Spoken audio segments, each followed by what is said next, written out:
오늘 아침 거울 앞에 서서 당신이 마주한 얼굴은 누구의 것입니까? 깊게 패인 주름과 초점을 잃은 눈동자 너머로 당신은 진정 당신이라는 사람의 본 모습을 발견하고 있습니까? 아니면 누군가의 기대를 채우기 위해 혹은 거대한 사회라는 기계의 부속품으로 평생을 소모해온 낡은 도구의 뒷모습을 보고 있습니까? 우리는 참으로 이상한 시대를 건너왔습니다.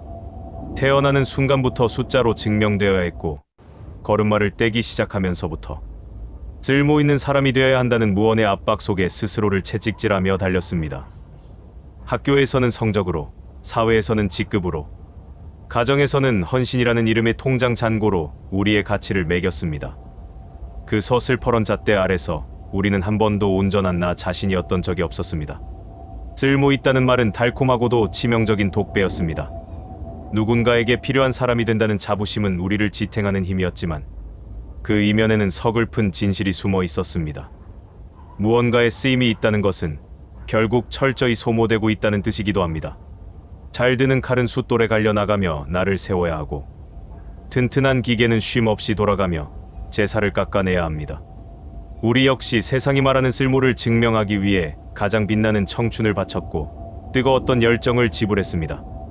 끝내는 영혼의 가장 깊은 곳까지 긁어내어 타인의 허기를 채워주었습니다. 우리는 늘 선택받기를 간절히 바랐습니다. 더 유능한 도구가 되기 위해 자신을 연마하고 더 튼튼한 기둥이 되기 위해 스스로의 살점을 깎아내는 경쟁에 몰두했습니다. 하지만 그렇게 일궈낸 성과에 우리의 이름은 없었습니다.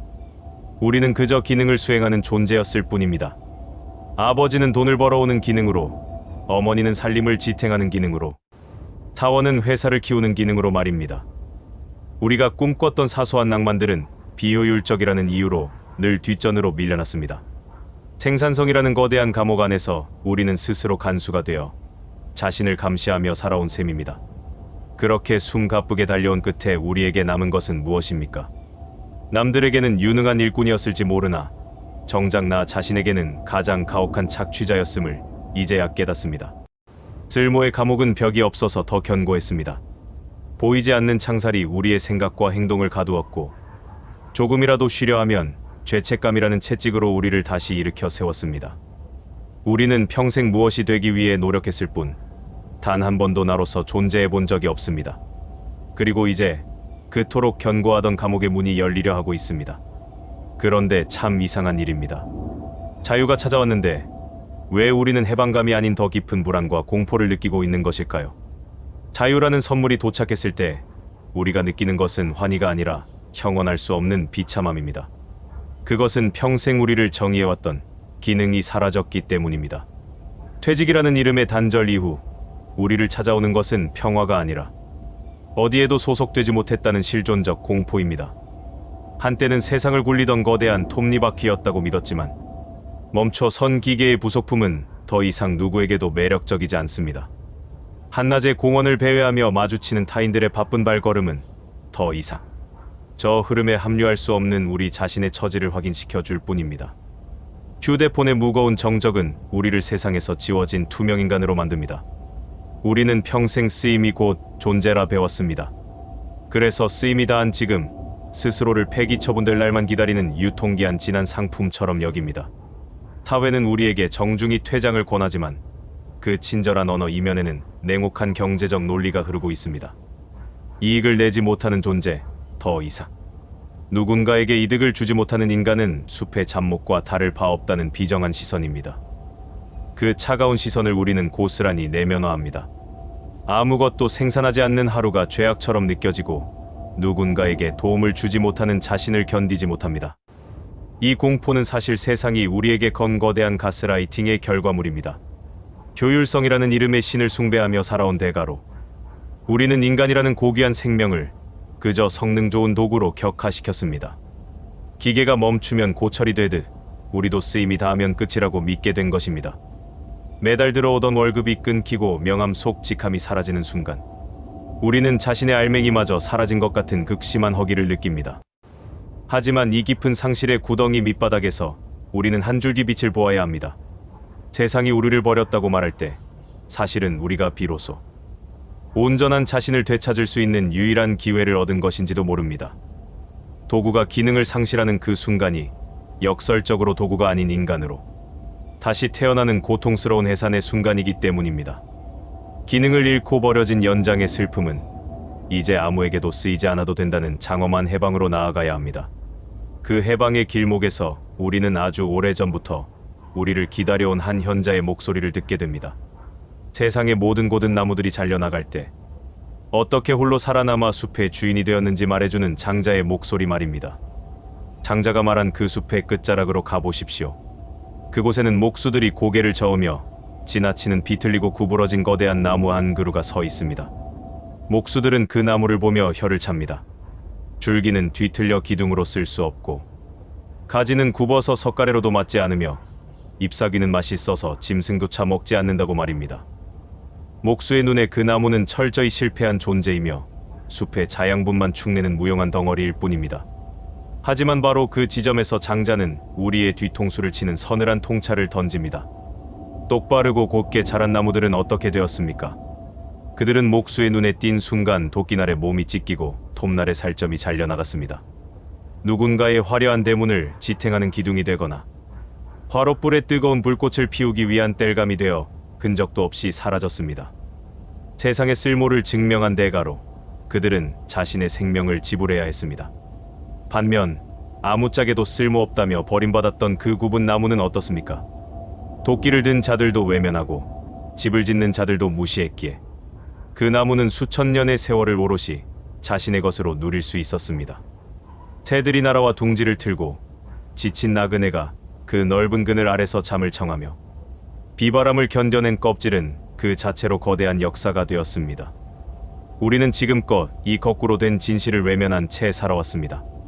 세상이 정해놓은 규격에 맞춰 자신을 다듬고 깎아내며 어서 나를 가져다 쓰라고 아우성쳤습니다. 그러나 보십시오. 그렇게 쓰임이 좋아 팔려나간 우리 인생의 조각들이 지금 어디에 있습니까? 누군가의 욕망을 채워주는 소모품이 되어 닳고 닳아버린 뒤 이제는 낡았다며 버려지지 않았습니까? 장자가 우리에게 건네는 말은 명확합니다. 인간의 위대함은 타인의 목적을 달성해주는 도구적 가치에 있는 것이 아니라 그 누구에게도 쓰이지 않는 단독자로서의 생명력에 있다는 사실입니다. 당신이 지금 느끼는 그 서글픈 한가로움은 사실 당신을 해치러 온 자객이 아닙니다. 그것은 세상의 도끼날로부터 당신의 남은 생명을 지키기 위해 찾아온 수호신입니다.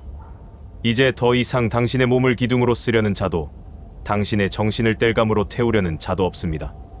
당신은 드디어 쓸모없음이라는 신성한 방어막 뒤로 숨어들 기회를 얻은 것입니다. 세상의 시장 바닥에서 당신의 몸값을 흥정하던 그 지긋지긋한 경매의 시간이 끝났음을 알리는 종소리입니다. 굽은 나무가 숲을 지키듯 당신의 굽은 등과 느려진 걸음걸이가 이제 당신의 영혼을 지키기 시작할 것입니다. 세상이 당신에게 매긴 가격표를 이제는 당신의 손으로 직접 떼어낼 시간입니다. 당신은 더 이상 팔리기 위해 시장에 내놓은 상품이 아닙니다. 당신은 그 자체로 완성된 하나의 우주이며 그 누구에게도 쓰이지 않을 절대적인 권리를 가진 고귀한 생명입니다. 우리는 그동안 우리를 정의해왔던 사회적 껍데기들을 하나씩 벗겨내려 합니다. 자식의 부모라는 무거운 책임감, 누군가의 배우자라는 의무, 과거의 화려했던 직위라는 낡은 훈장들. 이 모든 것들이 사실은 우리를 올가매는 밧줄이었음을 인정하는 순간 우리는 비로소 장자의 나무처럼 광활한 대지 위에 홀로 우뚝 설 수 있습니다. 단독자로 선다는 것은 단순히 외톨이가 되는 것과는 차원이 다른 이야기입니다. 그것은 타인의 시선이라는 거울을 깨버리고 내면의 목소리에 온전히 귀를 기울이는 고결한 용기입니다. 우리는 평생 타인의 문장에서 형용사나 부사로 기능해왔습니다. 누군가를 빛나게 해주고 누군가의 문장을 완성해주는 부수적인 존재였습니다. 하지만 이제부터 당신의 삶에서 당신은 오직 유일한 주어가 되어야 합니다. 나는 존재한다. 나는 느낀다. 나는 거부한다와 같은 명료한 주어의 문장들을 삶의 빈 여백에 써 내려가야 합니다. 이것은 고립이 아니라 주권의 회복입니다. 이 독립선언은 세상이 우리에게 강요해온 생산성이라는 이름의 가스라이팅에 대한 첫 번째 반격이기도 합니다. 아무것도 하지 않아도 당신의 가치는 조금도 훼손되지 않습니다. 무언가를 성취하지 않아도 당신의 존재는 이미 그 자체로 완벽한 걸작입니다. 군인이 훈장이 가득한 제복을 벗어 던지고 평범한 옷으로 갈아입을 때 느끼는 그 생소한 가벼움처럼. 당신의 영혼을 짓누르던 사회적 역할이라는 갑옷을 이제는 벗어놓으십시오. 그 갑옷 아래 숨겨져 있던 연약하지만 가장 진실한 당신의 살결을 이제는 세상 밖으로 드러내야 합니다. 우리는 이제 이 당당한 선언을 가슴에 품고 우리를 끊임없이 채찍질하며 다름질치게 했던 세상의 논리를 향해 거대한 선을 그으려 합니다. 비효율의 아름다움을 예찬하고 무용한 것들이 주는 형언할 수 없는 기쁨을 누릴 준비를 마친 것입니다. 당신이 가진 그 고요한 고독의 무게가 당신을 다시 살아있게 할 것입니다. 상처 입었을지언정 그것이 진짜 당신의 모습이며 우리는 이제 그 진실한 모습으로 무용한 것들의 축제라는 거대한 반격을 시작하려 합니다. 세상이 우리에게 건 가장 거대한 거짓말은 바로 시간은 금이다라는 명제였습니다. 이 달콤한 비유는 우리의 시간을 자산으로 우리 자신을 투입, 대비 산출을 뽑아내야 하는 공장으로 전락시켰습니다. 단 10분이라도 멍하니 앉아 있으면 뒤처지고 있다는 공포가 엄습하는 것은 당신의 탓이 아닙니다. 그것은 이 사회가 수십 년간 당신의 머릿속에 심어놓은 효율성이라는 이름의 가스라이팅 때문입니다. 우리는 언제나 무언가를 하고 있어야만 안심했습니다. 책을 읽어도 지식이 남아야 했고, 운동을 해도 건강이 눈에 보여야 했으며, 심지어 휴식을 취할 때조차 내일의 노동을 위한 재충전이라는 명분이 필요했습니다. 목적 없는 행위는 그저 버려진 시간으로 취급받았습니다. 하지만 질문해 보십시오.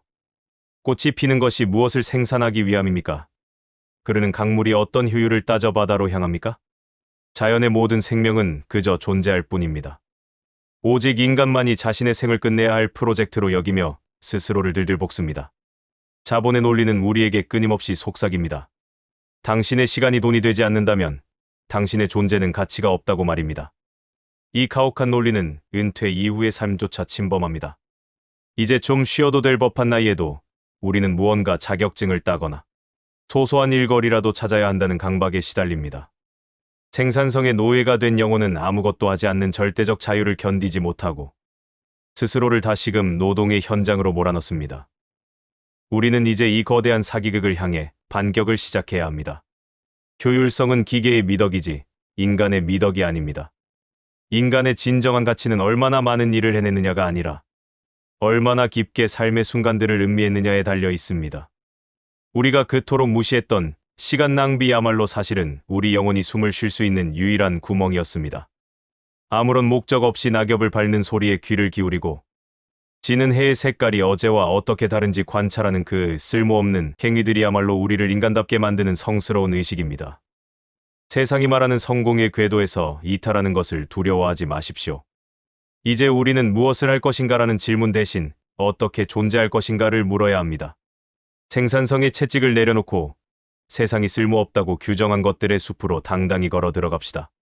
그곳에서 우리는 단 한 번도 경험해보지 못한 가장 사치스럽고 우아한 시간을 마주하게 될 것입니다. 그것은 돈이 되지 않고 누구도 알아주지 않으며 오직 나만의 기쁨을 위한 지적 유의의 시작입니다.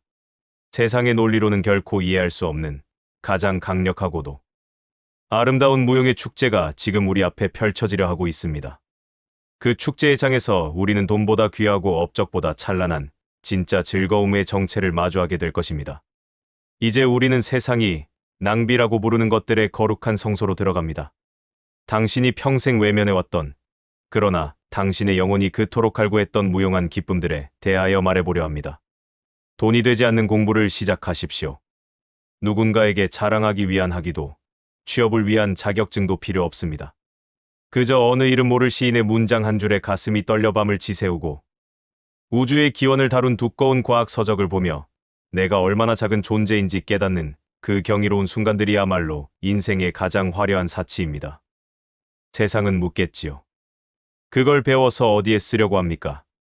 당신은 그저 빙긋 웃으며 대답하면 됩니다. 어디에도 쓰지 않기 위해서 배웁니다. 라고 말입니다. 쓰임이 없다는 것은 곧 오염되지 않았다는 뜻입니다. 우리는 무언가 목적이 생기는 순간 그 행위의 순수함을 잃어버립니다. 산책이 건강을 위한 운동이 되는 순간 길가의 꽃들은 배경으로 전락하고 독서가 정보를 얻기 위한 수단이 되는 순간 저자의 영혼과 대화하는 즐거움은 사라집니다. 이제 당신은 그 모든 목적으로부터 해방되어야 합니다. 그림을 그릴 때 완벽한 구도를 고민하지 마십시오. 악기를 배울 때 남에게 들려줄 연주를 걱정하지 마십시오. 오직 붓끝이 캔버스에 닿는 촉감에 집중하고 서툰 선율이 공기를 가르는 파동을 온몸으로 느끼는 것. 그 무목적성의 몰입이야말로 노년에 허락된 가장 거룩한 축복입니다. 아무런 보상이 없기에 비로소 완전한 자유를 맛보는 것입니다. 이런 무용한 행위들은 당신의 내면에 그 누구도 침범할 수 없는 단단한 요새를 구축해줍니다. 세상의 평판이나 경제적 상황에 흔들리지 않는 지적인 자존감은 바로 이 무의미한 짓에서 나옵니다. 남들이 보기에 당신은 그저 한가롭게 시간을 죽이는 노인일지 모르나 당신의 내면에서는 은하계가 탄생하고 고전 철학자들과의 격렬한 논쟁이 벌어지며 예술적 영감이 폭포수처럼 쏟아지고 있습니다.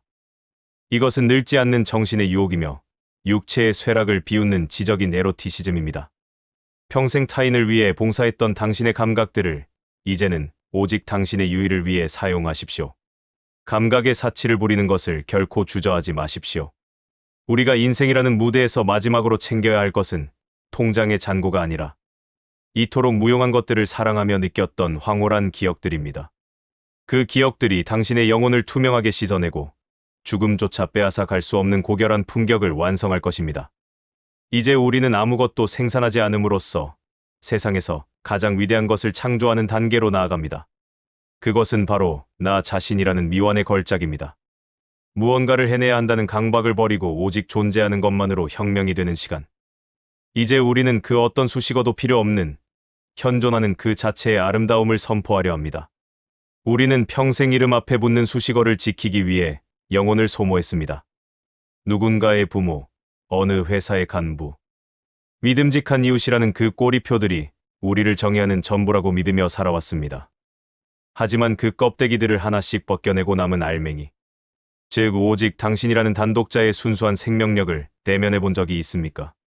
이제 우리는 그 모든 명예롭고도 고통스러웠던 직함들을 내려놓는 존재의 혁명을 시작해야 합니다. 이것은 세상이 정한 가치관에 대한 가장 고요하고도 강력한 거부이며 당신의 본연을 향한 장엄한 회귀입니다. 무엇이 되려 하지 마십시오. 그냥 당신으로 머무십시오. 그것만으로도 당신의 생은 이미 충분히 장엄합니다. 존재한다는 것, 그것은 이미 그 자체로 우주적인 사건입니다.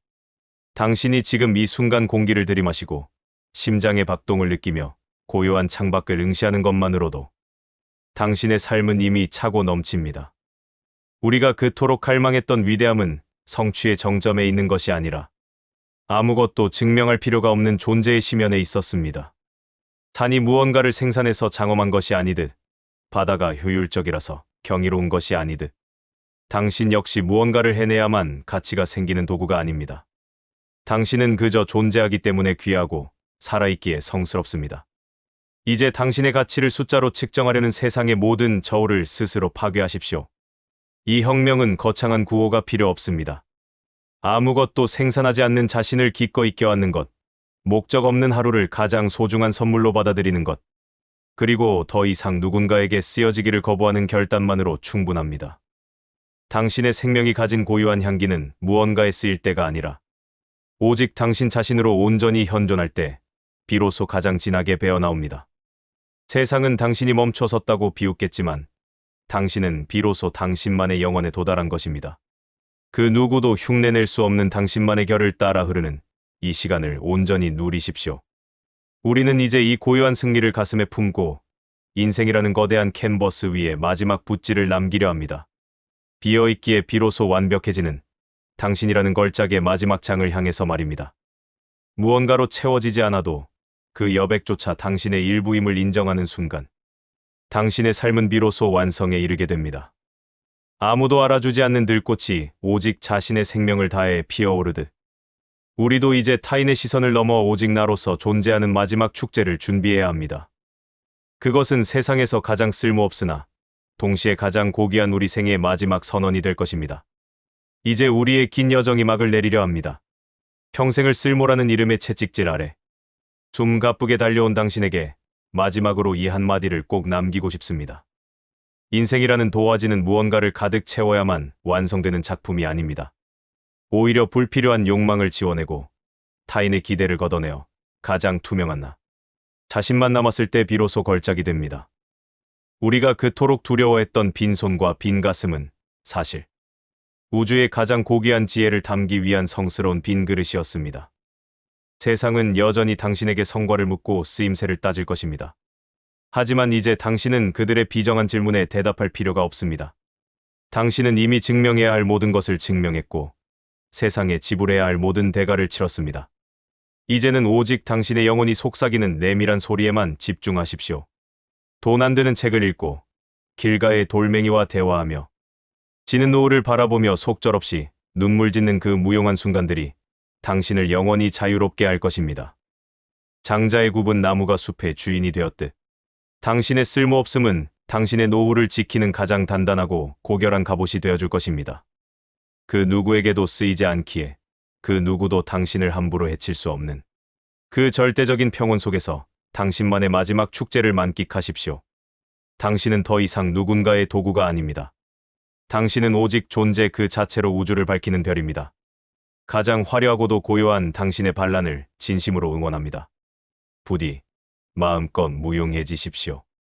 그것이 당신이 누릴 수 있는 인생 최고의 사치이자 가장 위대한 완성입니다. 당신이라는 걸작은 이제 비로소 비어있기에 완벽해졌습니다. 고요한 침묵 속에서 당신만의 평온을 거니시길 바랍니다.